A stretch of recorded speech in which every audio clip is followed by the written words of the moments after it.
ఇదిగో షాపింగ్ కి వెళ్తున్నాను నేను. వెళ్తే వెళ్ళు, నీ బాబు డబ్బులేగా, హ్యాపీగా ఖర్చు పెట్టుకో, నాకేం ప్రాబ్లం లేదు. నీ తొక్కలో పర్మిషన్ ఎవరికి అవసరం లేదు. అలాగే ఇంట్లో ఖాళీగా పడున్నావు కదా, అలా వెనకాల తోడొస్తాయేమో అని పిలిచాను. అసలు మీ ఆడవాళ్ళతో షాపింగ్ చేయాలన్నా, పొద్దున్నే లేచి జాగింగ్ చేయాలన్నా నాకు సేటసే రాకు. నువ్వు వెళ్ళొచ్చే. సరే నీ బండి తాళాలు ఇవ్వు.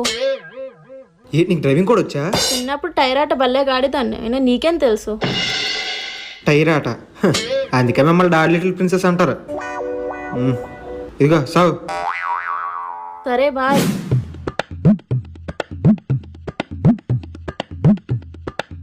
ఇదేంటి స్టార్ట్ అవ్వట్లేదు? ఎంత పవర్ బటన్ ఉంటుంది అదొంచే స్టార్ట్ అవుద్ది. స్టార్ట్ అయింది. ఇదేంటి రేసింగ్ ఇస్తున్నా ముందుకెళ్ళట్లేదు? అది నీ తప్పు కాదే, నా తప్పే. అదేంటి? మీ బాబు ఇచ్చిన డబ్బులతో టాటర్ కొనాల్సింది పోయి స్కూటీ కొన్నాను, అందుకు అనుకో. అయినా నీలాంటి ఏనుగుని లాగాలంటే ఈ స్కూటీ సాలదు, మినిమం టాటర్ ఉండాలి.